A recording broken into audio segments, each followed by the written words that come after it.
अस्सलाम वालेकुम। Welcome to haunted centre. आइए सुनते हैं काले जादू से जुड़ी एक हैरत अंगेज और अजीबोगरीब दास्तान। ये वाक़या जिसके साथ पेश आया उसी की ज़ुबानी सुनते हैं। ये एक सच्चा वाक़या है जो मेरे दोस्त की बीवी के साथ पेश आया। वो बताती हैं कि शादी के बाद 5 सालों तक मैं गांव नहीं गई। इसका राज उन्होंने बाद में खोला। वो बताती हैं कि मेरी बहन की शादी थी और मुझे ज़रूरी गांव जाना था। इससे पहले भी कई दफ़ा गांव जाने का इरादा किया, लेकिन फिर मुलतवी कर देती क्योंकि मेरा दिल नहीं करता था। लेकिन अब बहन की वजह से जाना पड़ा। जब वहां पहुंची तो वहां एक रौनक लग गई। अगली सुबह रिश्तेदारों से मिलने निकली तो रास्ते में किसी ने मेरी चादर पकड़ ली पीछे से। पीछे मुड़कर देखा तो मेरे सामने एक फकीरनी खड़ी थी जिसका मैला लिबास, खुश्क होंठ, गंदे बाल थे। इसको देखकर मुझे एक झटका लगा कि ये तो वो थी जिसके हुस्न पर पूरे गांव के लड़के फिदा थे, जिसके सर से कभी दुपट्टा नहीं उतरा था, मगर आज वो दुपट्टे से बेनियाज खड़ी थी। मैं इसे पूरे 5 साल बाद देख रही थी। वो मेरी बेहतरीन दोस्त सीमा थी, जिससे मेरी 17 साल पुरानी दोस्ती थी, जिसके बगैर मेरा और मेरे बगैर इसका दिल ना लगता था और ना वक्त गुजरता था, जिसकी वजह से मेरी बड़ी बहन मुझसे चिढ़ती थी कि मुझे लगता है कि मेरी जगह इसने ले ली है, और कहती थी कि तू मेरी कम इसकी सगी बहन ज़्यादा है। सीमा हमारे घर का ही एक फ़र्द थी। जब हम बड़े हुए तो हमारी शादी की बातें चलने लगी, लेकिन वो बहुत घबराती और फिक्रमंद थी क्योंकि वो चाहती थी कि हमारी शादी एक ही घर में हो। वो शादी करके कहीं मुझसे दूर नहीं जाना चाहती थी। एक बार एक शादी में हम लोग शरीक थे तो एक खातून हमारे पास आकर हमारे नाम पते पूछने लगी। मैंने इस बात को ज़्यादा अहमियत नहीं दी, मगर कुछ दिनों बाद वो खातून अपने दोनों बेटों का रिश्ता हमारे लिए लेकर आ गई। बड़े भाई का मेरे लिए और छोटे भाई का सीमा के लिए। मेरे घर वालों को रिश्ता बहुत पसंद आया और उन्होंने हाँ कर दी। सीमा के घर वालों की तरफ से भी हाँ हो गई। शादी के दिन करीब आ गए। मेरी बड़ी बहन ने मुझे समझाया था कि अब तुम्हारे सीमा के साथ 2 रिश्ते हैं, देवरानी जिठानी का रिश्ता और एक दोस्ती का, जो निहायत नाजुक रिश्ता है। अब तुम लोग एक साथ रहोगे। तुम दोनों को हर बात में बहुत बर्दाश्त से काम लेना होगा। मैंने बहन को कहा कि ऐसा कुछ नहीं होगा जो आप सोच रही हैं। मेरा और सीमा का साथ बहनों जैसा है। हमारा तो सालों का अरमान पूरा हो रहा है। हम देवरानी जिठानी बाद में हैं, दोस्त पहले हैं। मैं और सीमा शादी करके इस घर में पहुंच गए। जिंदगी बहुत खूबसूरत हो गई थी। शादी के 1 साल बाद मेरी गोद में मेरा बेटा और सीमा की गोद में इसका बेटा आ गया। मेरे मियाँ की नौकरी शहर में लग गई थी। वो पढ़े लिखे थे, इसलिए इनको शहर में ही नौकरी मिली थी। वो जिद कर रहे थे कि मैं और मेरा बेटा इनके साथ शहर चलें, जबकि मेरा दिल किसी सूरत शहर जाने के लिए राजी नहीं था। आखिर मेरे शोहर शहर चले गए। जब वो आते तो खूब सारे तोहफे लाते। हमारी एक बेटी भी हो गई। मेरा बेटा 4 साल का हो गया था। जिस घर में हम रहते थे, इस घर के बीच में एक छोटी सी दीवार थी। एक हिस्से में मैं और एक हिस्से में सीमा रहती थी। ये हिस्से तो बस नाम के ही थे, वरना हम इकट्ठे रहते थे। मैं दोबारा उम्मीद से हो गई, मगर सीमा के यहाँ एक बेटे के बाद दोबारा औलाद नहीं हुई। इस बार मेरे शोहर ने जिद पकड़ ली कि तुम मेरे साथ शहर चलो, यहाँ अकेली कैसे रहोगी, और बड़े बेटे का दाखिला भी स्कूल में करवाना है। मेरे सारे ससुराल वालों ने भी कहा कि वो ठीक कह रहा है, नाशुक्री मत करो। सबके समझाने पर मुझे मजबूरन मानना पड़ा, मगर मैं दिल से खुश नहीं थी। तय ये पाया कि मैं विलादत के बाद शहर चली जाऊंगी। जिस दिन ये फैसला हुआ, इस दिन सीमा मेरे पास आई और उदासी से बोली, तुम चली जाओगी तो मेरा दिल कैसे लगेगा। मैंने इसका हाथ पकड़ के इसको समझाते हुए कहा कि उन्होंने वादा किया है कि वो हर महीने मुझे तुमसे मिलवाने आते रहेंगे। इसने कहा, मैं तुमको बहुत याद करूंगी। मैंने कहा कि शहर कौन सा दूर है, तुम मुझसे आ जाया करना मिलने, मैं भी आ जाया करूंगी। फिर वो मेरे गले लगी। हम दोनों बहुत उदास थे। कुछ वक्त गुजरा मेरे यहाँ मेरे छोटे बेटे की विलादत हुई। सुर्ख सफ़ेद बड़ी बड़ी आंखों वाला बच्चा सबको बहुत प्यारा था। मेरे शौहर ने कहा, तुम नहीं जानती, तुमने मुझे बहुत बड़ा तोहफा दिया है। इस बार तैयार रहना, मैं आऊँगा तो तुम सब मेरे पास शहर चलना। इनको 2 महीने बाद आना था। शौहर के चले जाने के बाद हम सब इकट्ठे बैठे शाम को चाय पी रहे थे, तो मेरे देवर ने कहा कि भाभी, तुम चली जाओगी तो उदासी होने लगेगी, घर सूना सूना हो जाएगा। मैंने कहा, तुम भी चलो ना। वो बोला, मैं क्या करूँगा जाकर, मुझे तो कोई काम आता ही नहीं। कम से कम यहाँ ज़मीन पर काम करके बीवी बच्चों के लिए 2 वक्त की रोटी कमा लेता हूँ। सीमा बिल्कुल सर झुकाए गुमसुम सी चुप बैठी थी। मेरा दिल अजीब हो गया, मगर मैं भी मजबूर थी। शौहर के हाथों और बच्चों के मुस्तकबिल का सवाल था। कुछ दिनों बाद मेरी तबीयत में बेचैनी शुरू हो गई। मेरी तबीयत में बोझलपन आ गया, मिजाज चिड़चिड़ा हो गया, बिला वजह बच्चों पर गुस्सा आ जाता। मुझे ऐसा महसूस होता कि जैसे कोई साया हर वक्त मेरे साथ साथ है। जब मैं रात को सोती तो अचानक घबरा के मेरी आँख खुल जाती। मुझे अपने जिस्म पर एक बोझ सा महसूस होता। ऐसा लगता कोई एक आँख मुझे हर वक्त देख रही है। मैं ये सब कुछ महसूस कर रही थी, लेकिन किसी से कह नहीं सकती थी। सबसे छोटे बेटे की तबीयत भी खराब थी, वो बहुत रोता था। सीमा ने कहा कि इसके पेट में दर्द ना हो। हम दोनों इसको डॉक्टर के पास क्लिनिक में ले गए। डॉक्टर ने इसको दवाइयाँ दे दी। इसको थोड़ा सा आराम आया, लेकिन रात को फिर इसने रोना शुरू कर दिया। मैं, सीमा और मेरे देवर, हम सब इसको चुप कराते कराते थक गए, लेकिन वो चुप होने का नाम ही नहीं ले रहा था। समझ में नहीं आ रहा था ये इतना क्यों रोता है, कि पहले तो कभी ऐसा नहीं हुआ। अब वो कुछ कमज़ोर भी हो गया था। हम दोबारा डॉक्टर के पास ले गए। डॉक्टर ने कहा, मैं कुछ दवाइयाँ दे रहा हूँ, इससे फ़र्क आ जाएगा। इन दवाओं से इस बच्चे को काफ़ी आराम आया तो हमें सुकून मिला। लेकिन अभी 2 ही दिन गुजरे थे कि इसको तेज़ बुखार चढ़ गया। मैं बुरी तरह घबरा गई। इसका सफ़ेद रंग नीले रंग में तब्दील होना शुरू हो गया। मैं और सीमा इसको डॉक्टर के पास भाग कर ले गए, लेकिन इसको आराम नहीं आया। मैंने परेशान होकर शौहर को फ़ोन कर दिया। वो भी शहर से गांव के लिए रवाना हो। उन्होंने कहा कि तुम तैयार रहो, हम इसको शहर ले आएंगे। शहर इसको किसी अच्छे डॉक्टर के पास दिखाएंगे। मेरा रो रो के बुरा हाल था। मेरा सेहतमंद बच्चा दिनों में सूख गया था। अगली सुबह शौहर ने पहुंच जाना था, मगर जब अगली सुबह वो आए तो मेरा बेटा इस दुनिया से मुंह मोड़ के बहुत दूर जा चुका था। फजर के वक्त इसने मेरे हाथों में दम तोड़ दिया था। मैं सख्ते की हालत में बैठी थी। मेरे शौहर का गम से अलग बुरा हाल था। मेरे ऊपर क़यामत गुजर गई थी। इसके मौत के 15-20 दिन तक मैं गम से निढाल बिस्तर पर पड़ी रही। मुझे शौहर बच्चों का कोई होश नहीं था। सब कुछ सीमा ने संभाला हुआ था। अभी बेटे का सदमा कम नहीं हुआ था कि मेरी अम्मी भी इस दुनिया से चली गई। मैं बिल्कुल टूट के रह गई। मेरे शौहर को दफ्तर से कॉल आ गई थी। इनका शहर जाना बहुत ज़रूरी था और वो वापस चले गए, जबकि मेरी हालत बिस्तर से उठने वाली नहीं थी। अभी मैं दोनों गम से निढाल पड़ी हुई थी कि मेरी बेटी माहीन को तेज़ बुखार चढ़ गया। इसका बुखार बढ़ता ही जा रहा था। मैं बदहवास होकर रह गई। मेरी बेटी मुझे कहती कि अम्मी, मुझे रात को कोई साया सा दिखाई देता है, लेकिन मैं इस बात को नज़रअंदाज कर देती कि बच्ची ख्वाब में डर गई होगी। लेकिन उसकी एक ही रट थी कि रात को कोई चीज़ मेरे पास आती है और मुझे डराती है। मैं अपने एक बेटे को तो खो चुकी थी, अब मुझ में मज़ीद गम उठाने की सकत नहीं थी। सीमा मेरे पास बैठी मुझे हौसला दे रही थी, कह रही थी, मैं सब देख रही हूँ, तुम परेशान ना हो, ये बिल्कुल ठीक हो जाएगी। मैंने कहा, मैं तुम्हारी बहुत एहसानमंद हूँ, जिस तरह तुम मेरा और मेरे बच्चों का ख्याल रख रही हो। मैं इतनी कमज़ोर हो चुकी थी, मुझसे बोला भी नहीं जा रहा था, मगर सीमा मेरे और मेरे बच्चों की देखभाल कर रही थी। दिन रात वो हमारे लिए भाग भाग कर काम करती थी।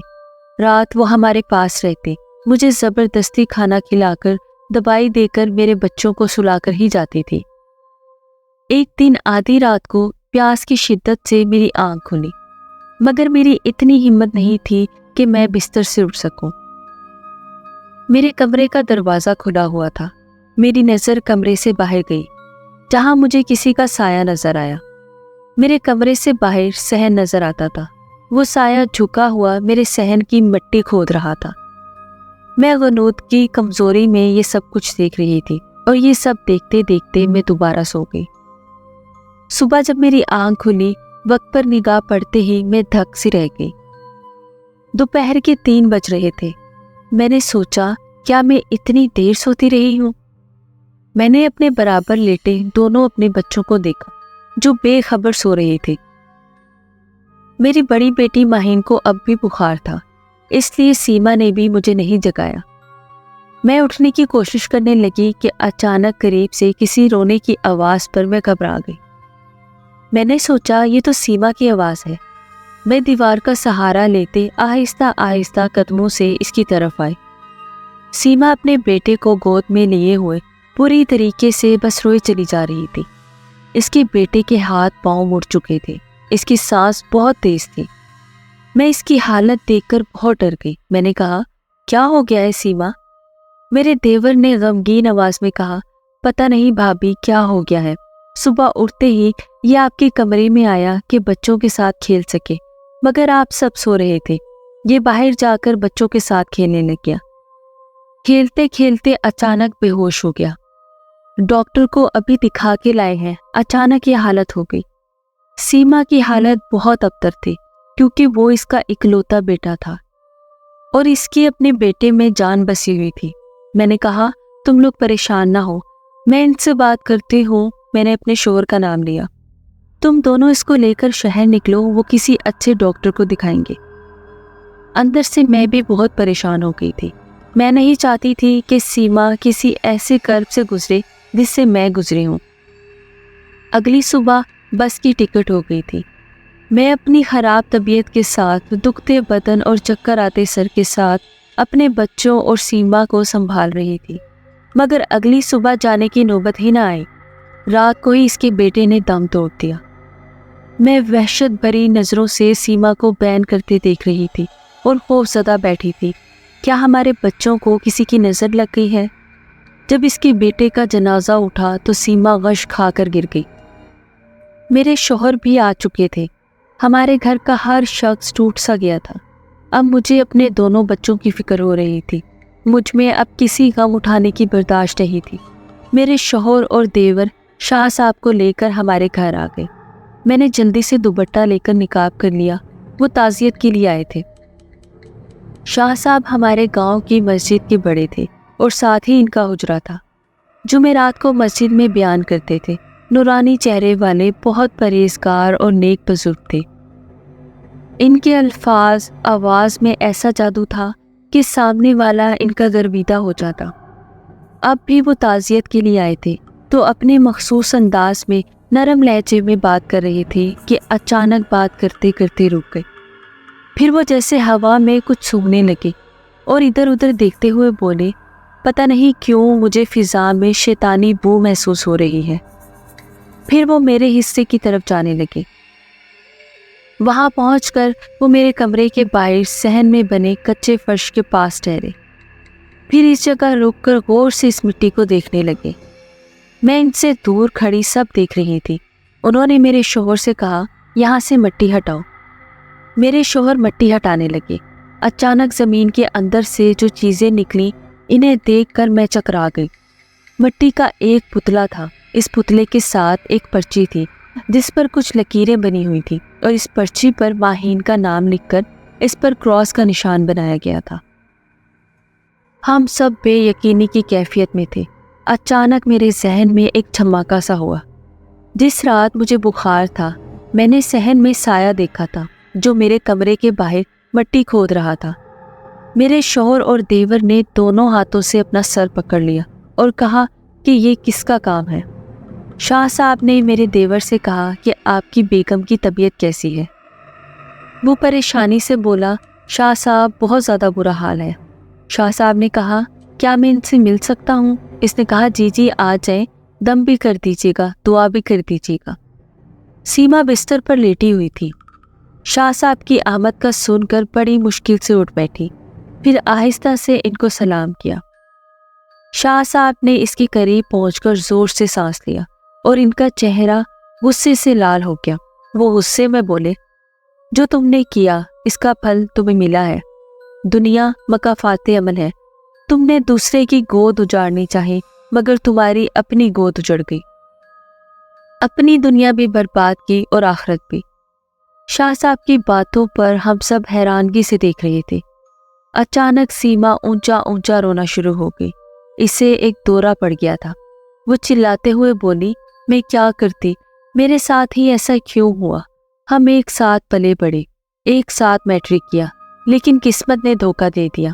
शादी भी एक ही दिन और वो भी एक ही घर में हुई, मगर इसका शौहर मेरे शौहर से खूबसूरत और काबिल था, हालांकि मैं इसके मुकाबले में कई ज़्यादा हसीन थी।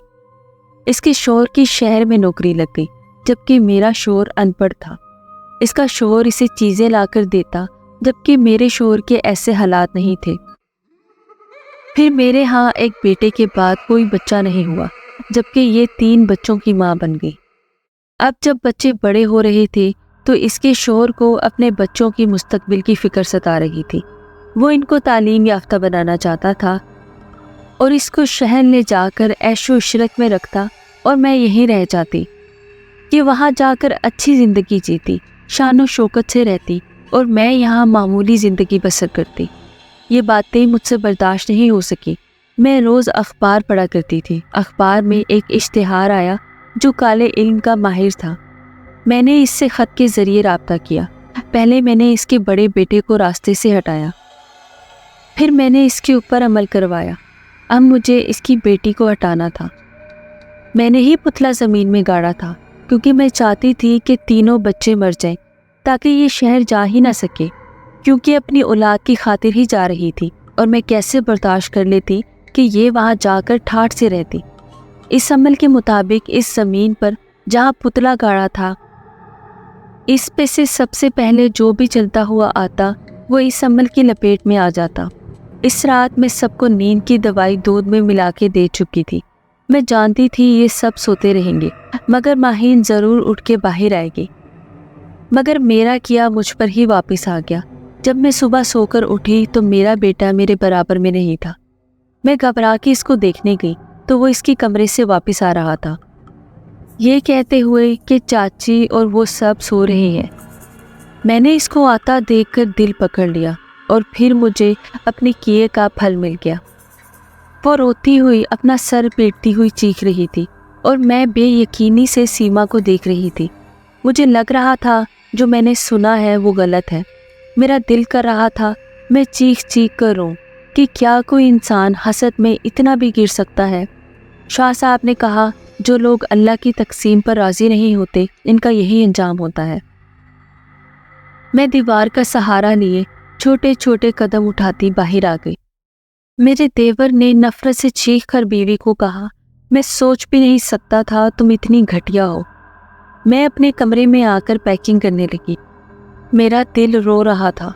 सीमा मेरे पास आई और रोती हुई बोली, मुझे माफ़ कर दो। मैंने इसको कहा, जो औरत आपके बच्चों की जान ले ले, क्या इसे माफ़ किया जा सकता है? तुमको दुश्मनी थी तो मुझसे निकाल लेती, मगर मेरे बच्चों ने क्या बिगाड़ा था? मैं नफ़रत से रोते हुए बोली। सीमा बोली, मुझे दुश्मनी नहीं थी, पता नहीं मुझे क्या हो गया था, मुझसे बर्दाश्त नहीं हो रहा था तुम्हारे पास सब कुछ अच्छा देखकर। मैंने कहा, मैं तुमको कुछ नहीं बोलूँगी, ना कोई लानत भेजूँगी, क्योंकि मैं जान गई हूँ कि अल्लाह का बदला बेहतरीन है। मुझे कुछ भी नहीं बोलना, और मैं इसको बगैर देखे अपने शौहर और बच्चों के साथ इस घर से ही नहीं बल्कि इसकी ज़िंदगी से और गांव से भी निकल गई। मेरे देवर ने इसको तलाक दे दी थी। अपने बेटे की मौत और फिर तलाक के बाद इसका दिमागी तवाज़ुन बिल्कुल उलट चुका था, और अब वो गांव की गलियों में बिखरे बालों से बदहाल बनी फिरती है।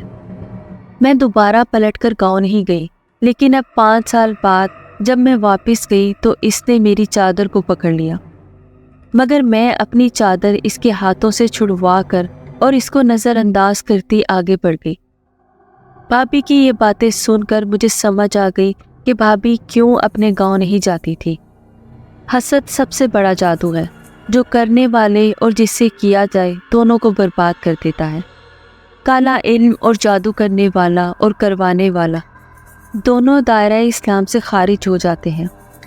اپنے ایمان کی حفاظت کریں اور اللہ کی عطا پر راضی رہیں۔